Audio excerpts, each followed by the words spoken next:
Welcome back to Tech Entrepreneurship. This is the final class, and I am sad to say I will miss you all virtually, and it has been my distinct honor, my privilege to have taught you this semester. I've had so many great responses and feedback and emails and calls in terms of projects that you're working on. I love to help out. Do not hesitate to contact me in 1 day, 1 month, 1 year, 10 years if you decide you're going to get involved in a startup. I'm here for you. It does not matter. If I sense that you are learning something, that's why you're contacting me. I'll do everything that I can. No question about it. No question about it. Now, your final exam will be administered tomorrow. It will be cumulative. It will be over every quiz, including the midterm that we had from the beginning of the semester up till this last Friday. It will be given tomorrow, and I believe you will have the same amount of time to take it that you have had with the midterm.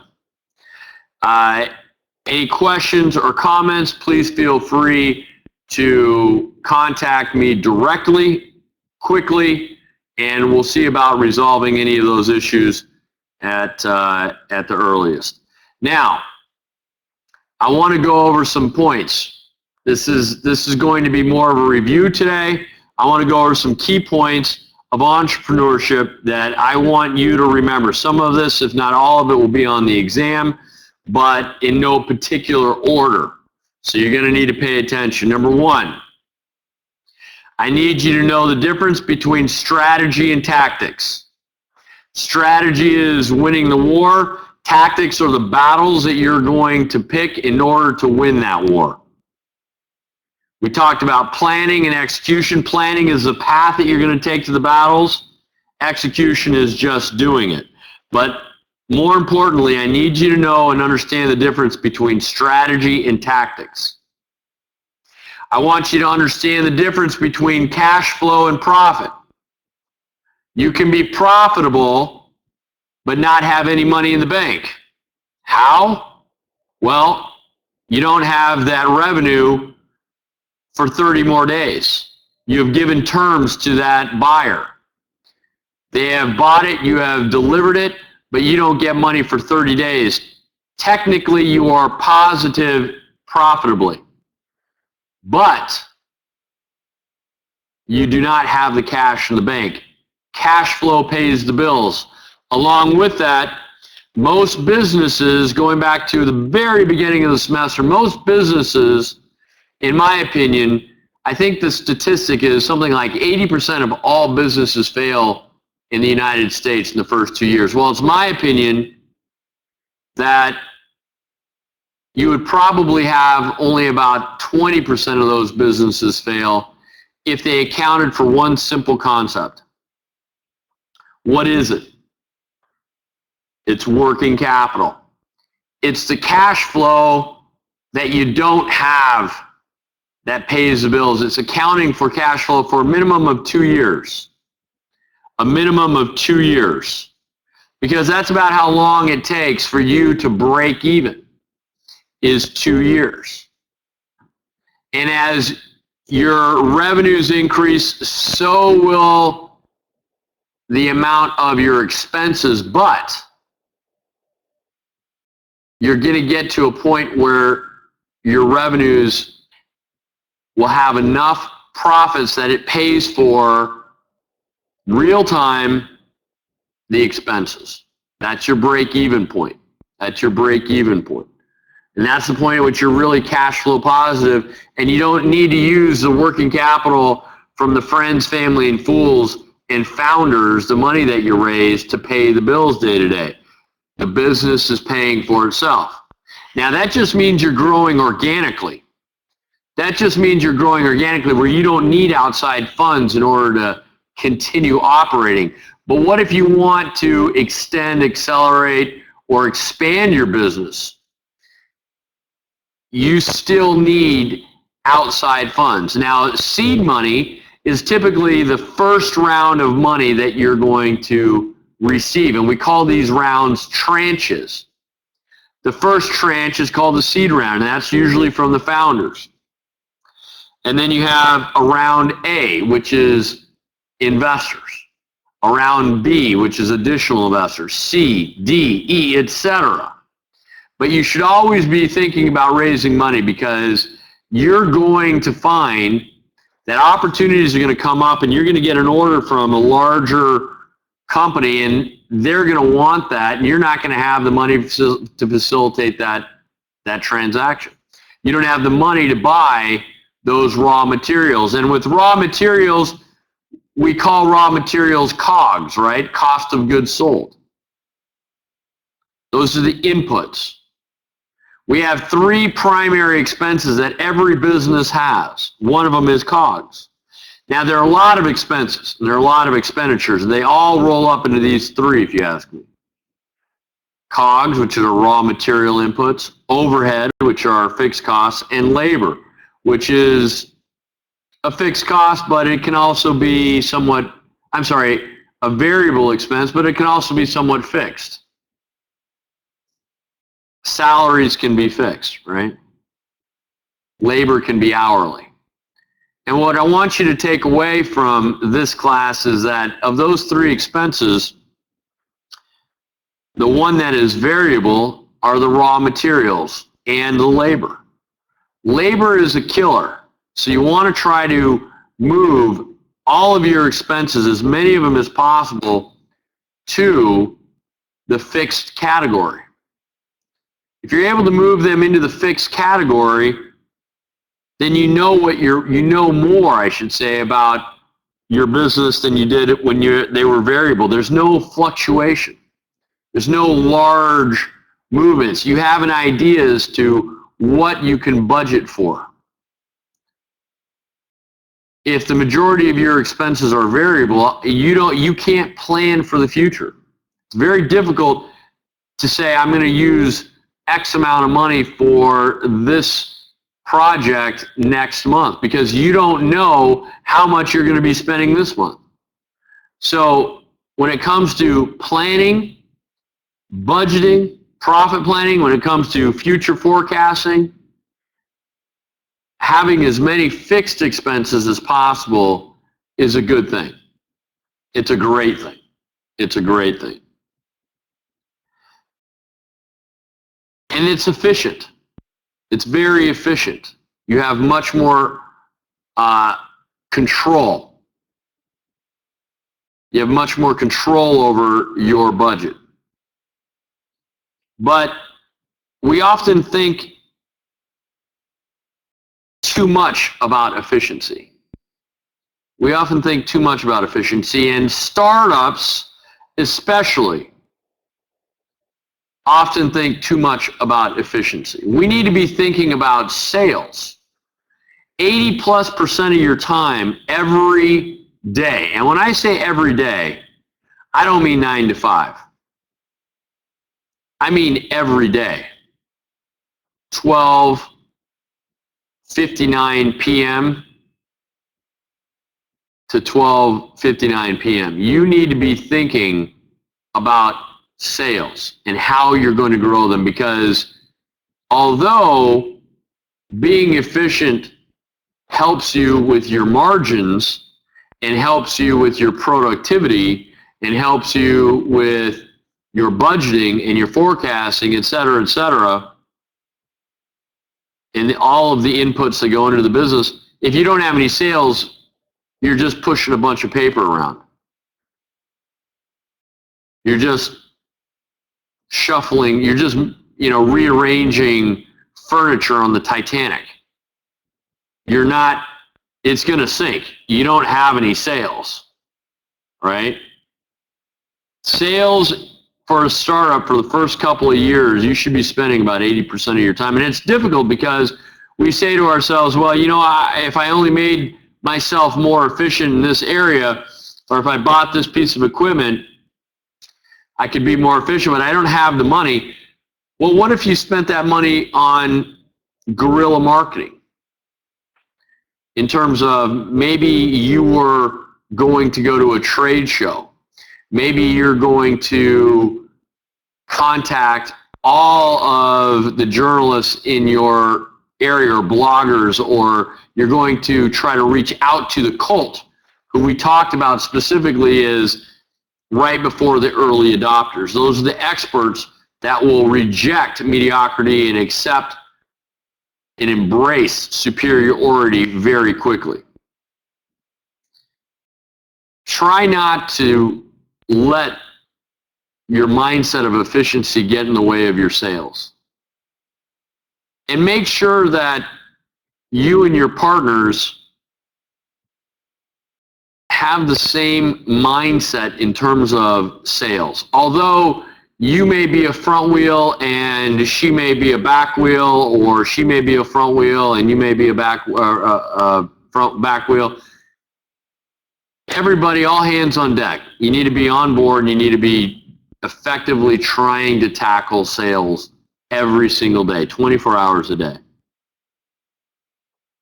I remember listening to, or reading, an article where the founder of the Holiday Inn, they asked him, what was it that made you successful?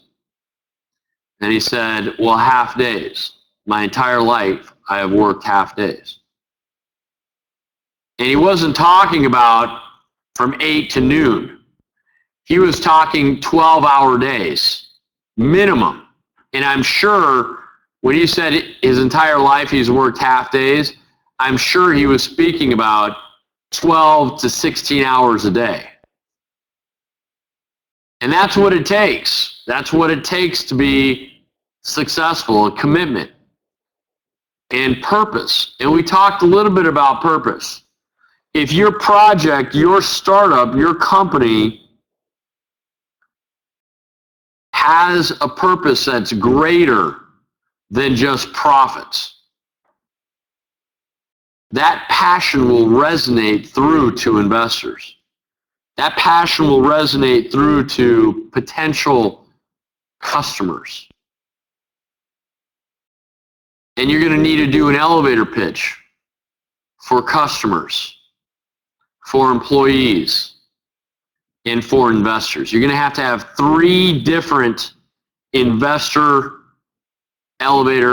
three different elevator pitches, one for investors, one for customers, and one for your employees. You need to have that buy-in. But make sure that you have a purpose. Now, it's okay if you don't. It's okay if it's purely about profits. It's okay.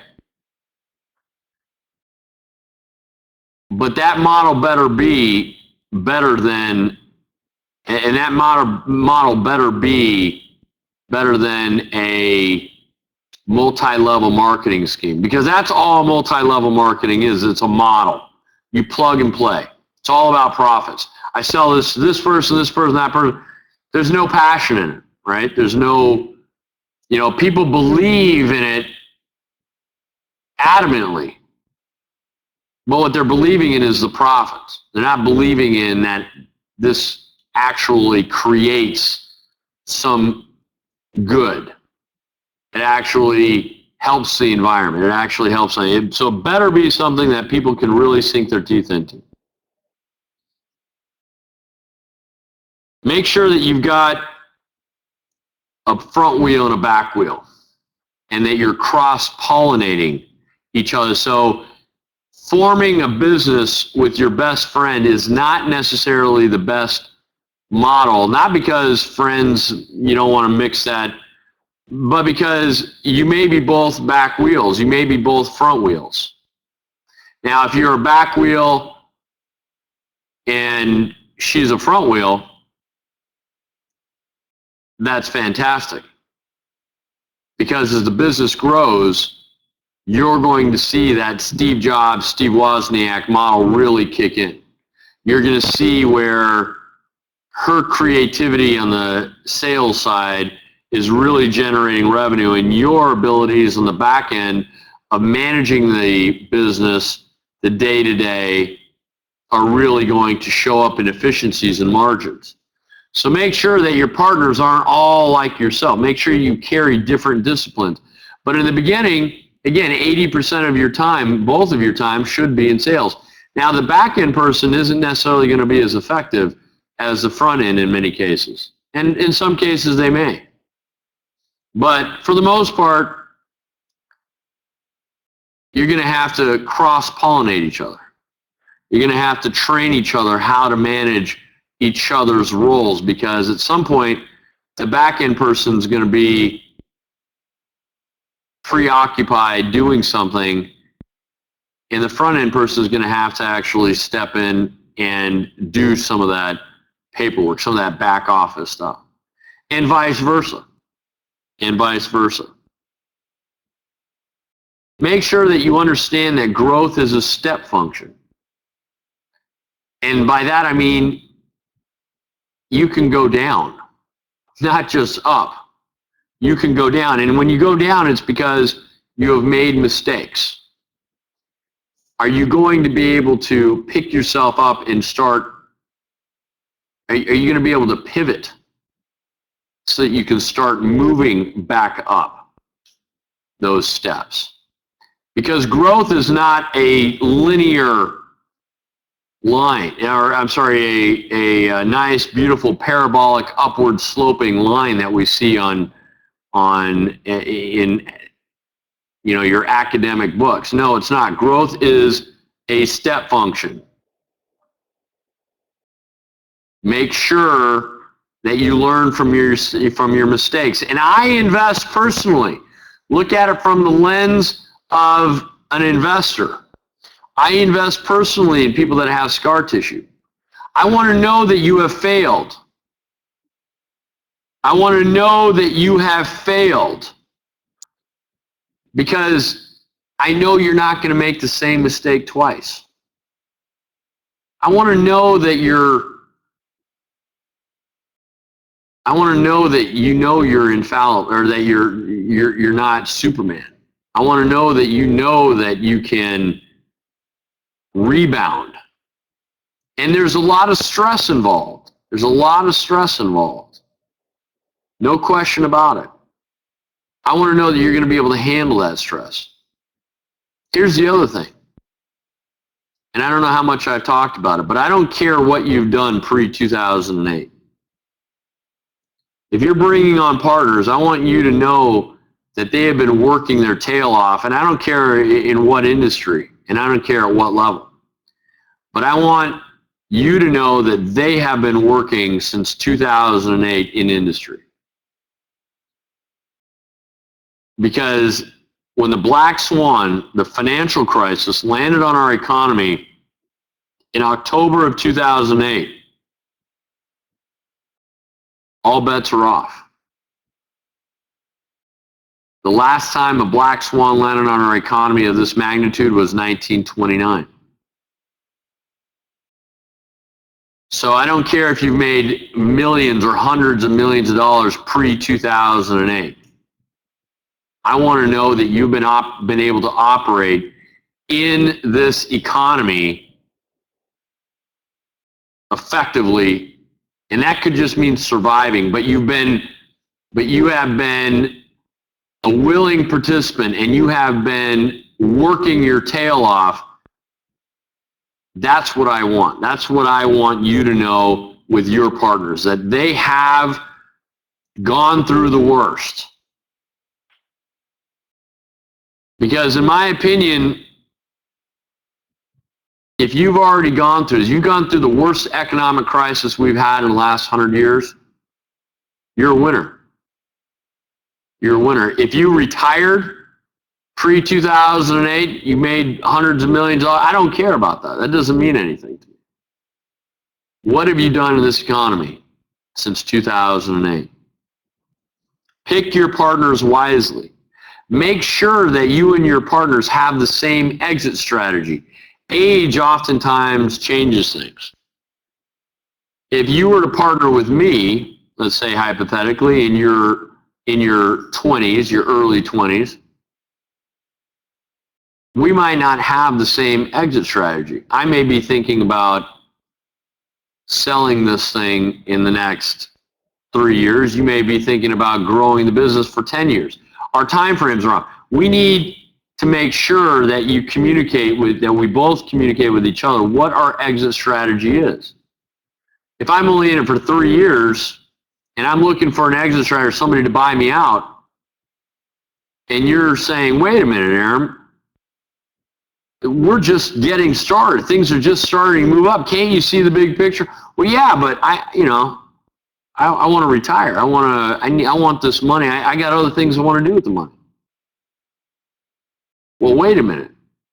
We didn't discuss this, and that's the exact point. Is you need to have that discussion with your partners on what the exit strategy is going to be. What is the exit strategy going to be? And you need to agree on it. Now, if something comes up sooner, and life happens, things happen.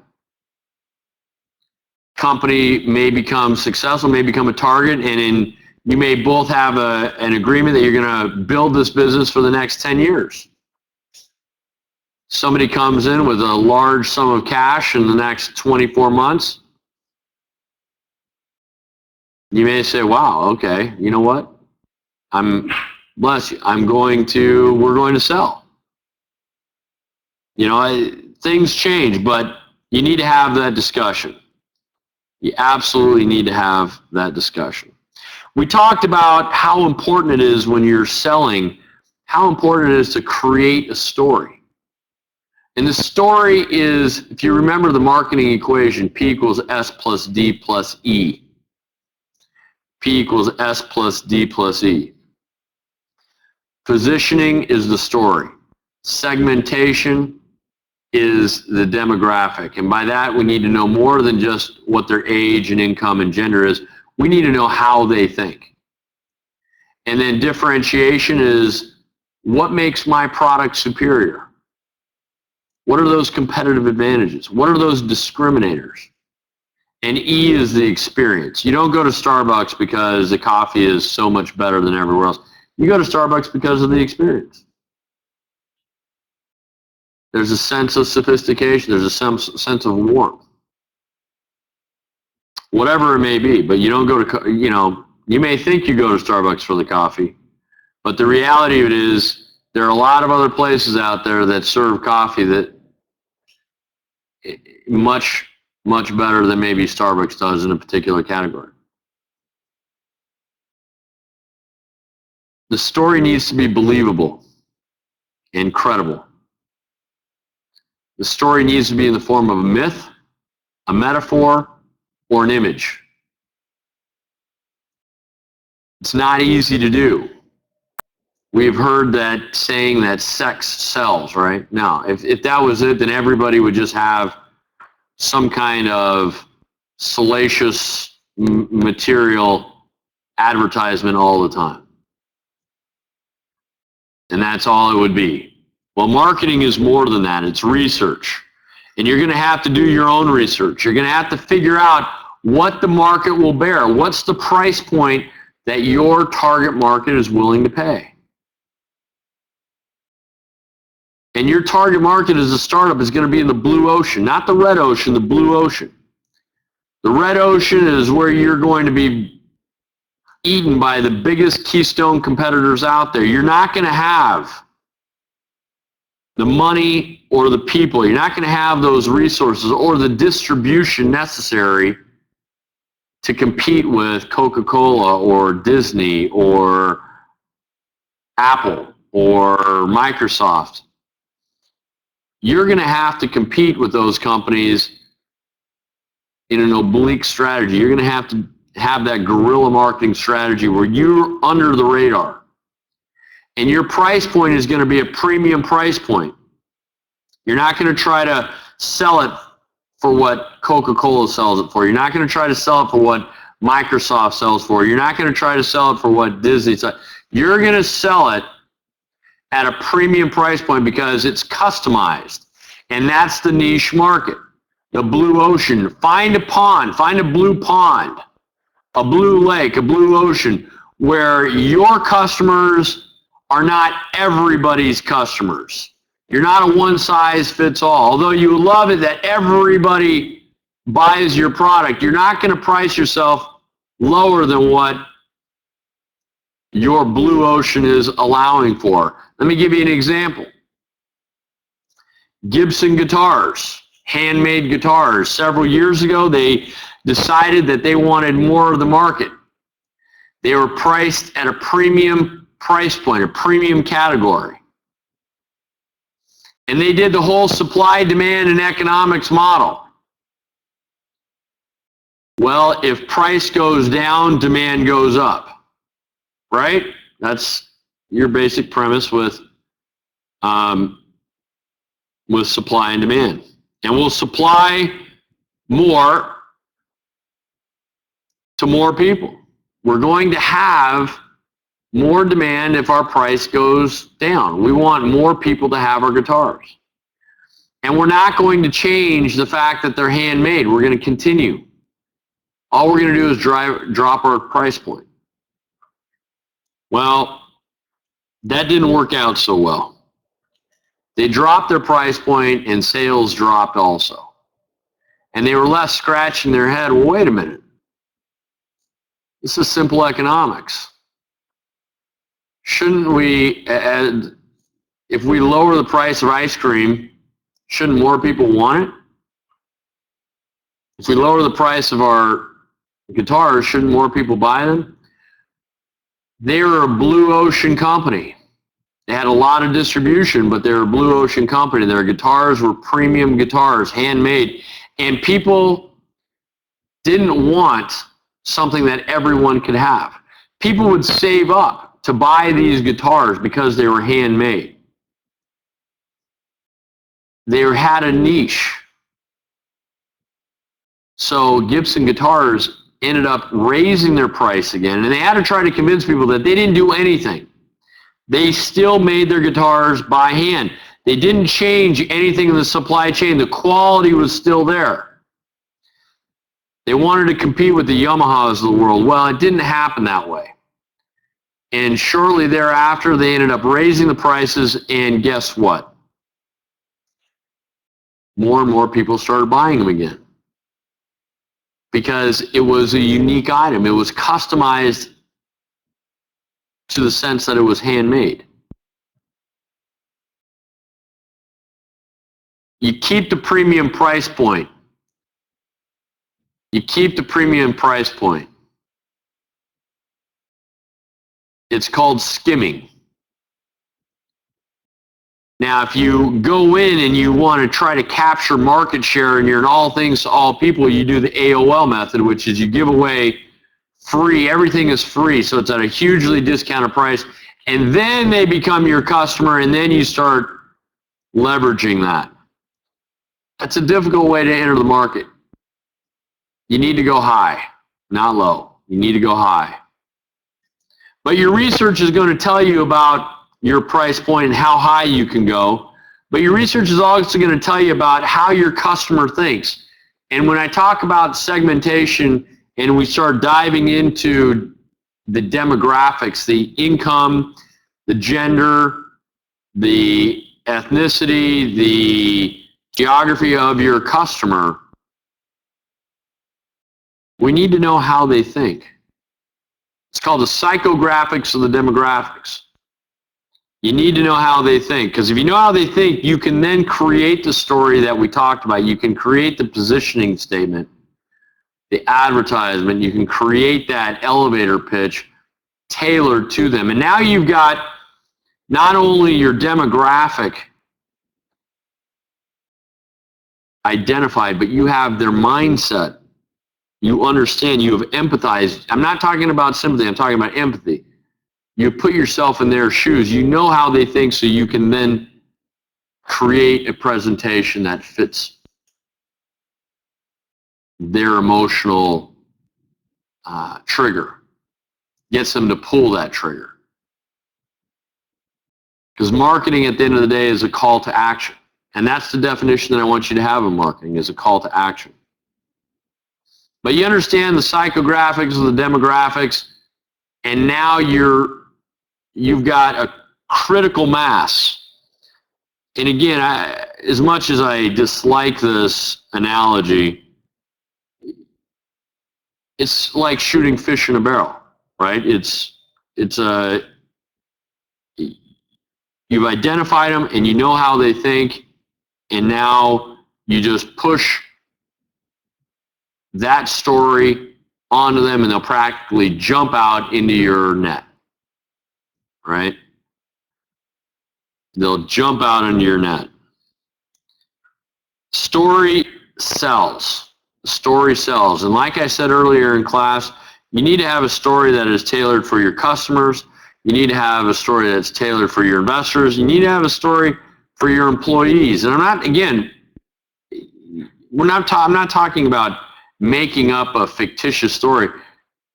Talk about integrity, talk about honesty, talk about quality, talk about performance, talk about speed, but put it in terms that people like to hear. That car's suspension was like riding on rails. Okay, so you get it, right? So you get it. Driving that car was like driving on rails.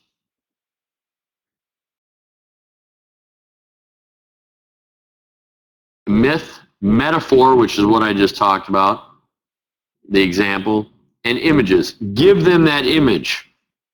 Give them that image. It could even be sound. It could even be sound. Understand that there are 6 functions of a business. This is critical. This is absolutely critical to you as you go into business, whether you're working for somebody or as you're building your own. Understand that there is the strategy. There is the operations. There is the marketing. There is the R&D, the finance and international business segment. There are 6 segments of a business. I don't care if you work for Intel or if it's your own, you're running around in a paleta stand. You still have 6 functions. R&D is known as skunk works. That's the creative part. Know and remember that without R&D, and remember that innovation will tell you more about your future than your current footprint, your current market share. Remember Motorola. It used to be a Fortune 50 company. 1 out of every 2 cell phones was a Motorola phone. They decided not to innovate, and they stuck with analog phones. And digital came out, and they stuck with their guns and said, we're not going to make digital phones. We have the market share. Well, they're a blip on the screen when it comes to cell phones now. They're a blip on the screen, period. They made some serious mistakes. Some serious mistakes.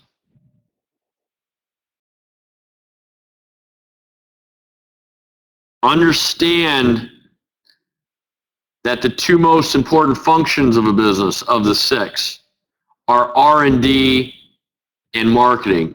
If you don't have sales, nothing matters, right? If you don't have sales, again, you're just rearranging furniture on the Titanic. R&D is the future. R&D is your future.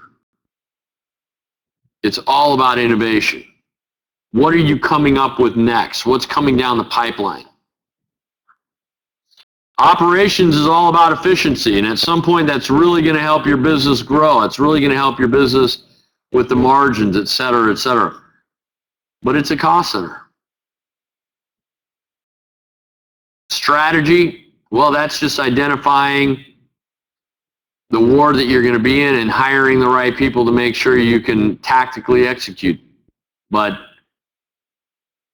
And those decisions are incredibly important. But again, without sales and without innovation, what do you have?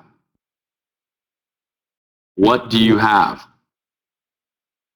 And you can compete in your blue ocean if you keep that mindset of innovating,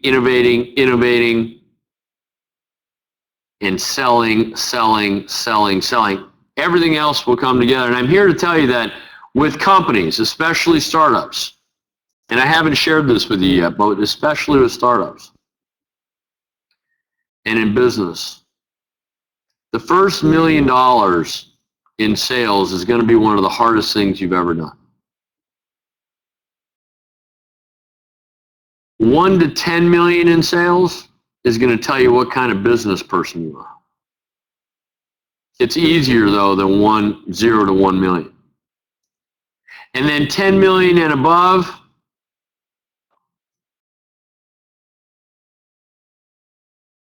$10 million to 100 million, that is easier than both 1 to 10 and 0 to 1. Do you understand that? Getting to $1 million in sales is going to be one of the toughest things you have ever done. 1 to 10 million is going to tell you what kind of business person you are, and 10 million above, it's gravy. Oh, believe me, you're going to have to put in the work. But you have a much better picture, and you have much more resources, many more resources. And you're working a lot smarter. You're still working hard, but you're working a lot more intelligently. And you're going to grow that business from 10 to 20 million fairly quickly. But 0 to 1 million, one of the toughest things you've ever done. Is it worth it? Absolutely. Absolutely. Try to think about the purpose of your business. And can you grow that purpose and revenue at the same time? Can they go hand in hand? Absolutely they can. And we call it conscious capitalism. And social entrepreneurship. You're still for profit. You're very much for profit, for making money, but there is a greater purpose also. Maybe it's a Tom's Shoes model, where every pair of shoes that you buy, a pair goes to someone who doesn't have any shoes. It's an effective model. It's social entrepreneurship. The purpose is there, and the passion resonates out of the entire organization, not just the CEO. The entire organization believes in that cause. And I'm here to tell you that your generation, the Y generation or the millennium generation, 51%. This is unheard of. This is mind-numbing to me, and it's beautiful. 51% of all of your generation wants to own and operate their business in the next 5 years. 51%. My generation, I'm an X generation, my generation, it was closer to about 20, 25%. In 10 years, 15 years, you have made a huge leap. And I'm also here to say that I have noticed that many of you, although money is important, although many of you will leave your position or your job if you don't feel like you're having an impact. You see how important it is now to have a purpose and to work with a company that has a purpose? It's greater than just profits. And the profits, it's amazing. The profits come. The profits come when you're concentrating on doing something that actually benefits someone or something. Maybe it's the environment, maybe it's individuals, maybe it's higher learning institutions, whatever that may be, but that purpose will resonate out of the entire team. And there's nothing, I don't want to say there's nothing, but there's very few things that are as beautiful in business than seeing an entire organization aligned and focused and moving in the same direction. And that leads me to the point of when you're in business, when you're starting a business, you need to pick a point. You're the strategy. You are the strategy, and you're also the tactic, meaning you're going to execute. You pick a point and you march towards it. You pick a point and you march towards it. Now, if you notice, my arm is straight. But the reality of it is, this is the point. The reality of it is, you're going to go the zigzag trail to get to that point. It's not a straight line. It's not a straight line. The fastest distance between 2 points is a straight line. So you don't want to have too many zigzags, but these zigzags are also learning curves, right? Those movements are learning curves. The first couple of years are some of your most difficult. 12 plus hours a day, innovating and selling and innovating all day long. But with a purpose, it's what you would love to do. It's what you love to do. And I'm here to tell you that now, right now, in this time, this economy, the way the economy is right now, this is the time that you form your business. Why? Well, wait a minute, Aaron. People don't have as much money as they did. People aren't spending as much as they did. Forget all that nonsense. Don't talk yourself out of it. The reason why you form a company is if you have a purpose, then you want to get it out there. Let me tell you, when the economy comes back full steam, and we're moving there, we're moving in that upward direction. Let me tell you, it was bad in 2009, 2010. You remember seeing every day businesses shutting their doors. Well, you start the business now, because when things get really good, and they'll get better, but when things get really, really good, you'll have already had a position in the marketplace.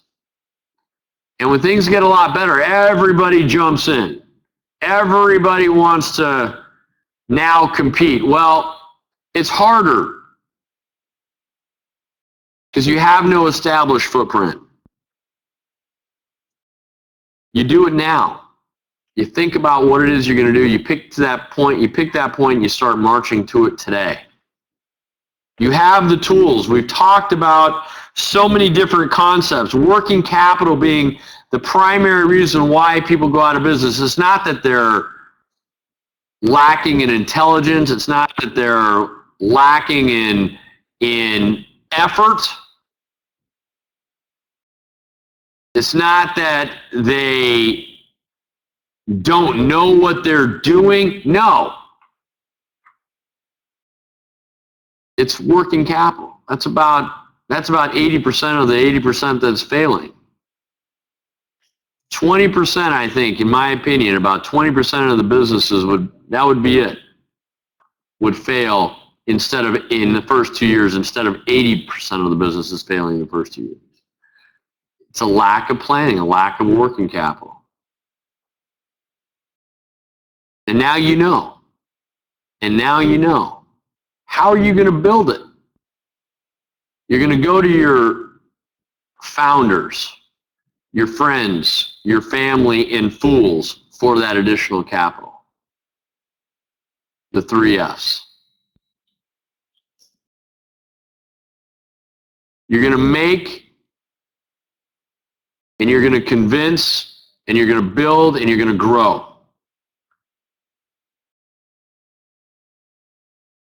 And you're going to continue to repeat that cycle, and you're just going to get better and better at it every day. Every day, you're going to see the growth change as a startup business owner. You're going to see the growth change every single day. And here's something else to think about.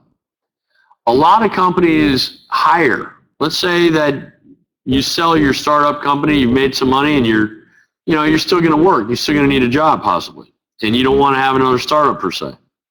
A lot of businesses really like the idea of hiring somebody with startup experience because they understand all of the functions of a business. They understand operations. They understand efficiencies and how important they are. They understand sales.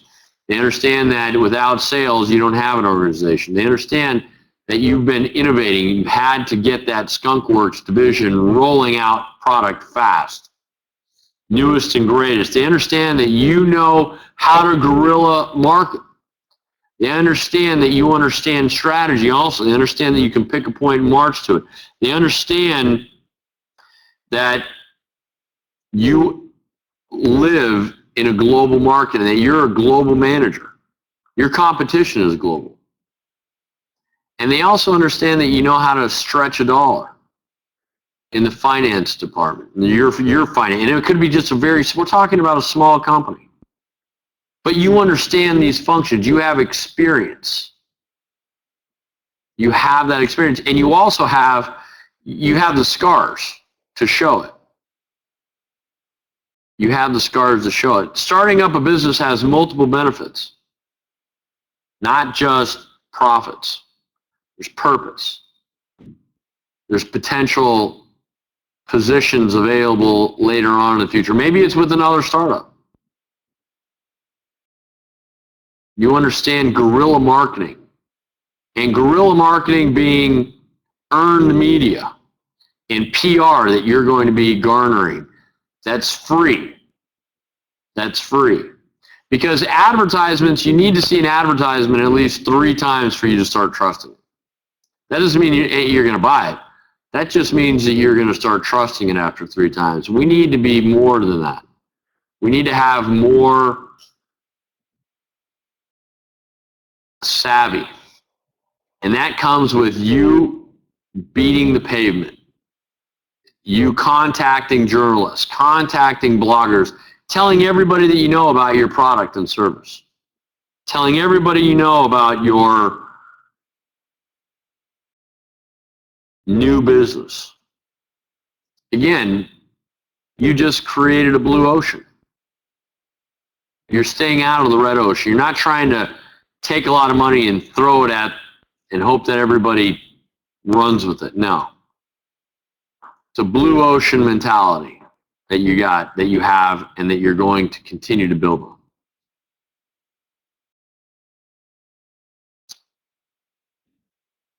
Any questions or comments? Any questions or comments? We have gone over so many different concepts, and I kind of crash coursed you, or fire hose it in here to you today. But go over the videos when you have questions, or contact me directly. Do your research. Do your research.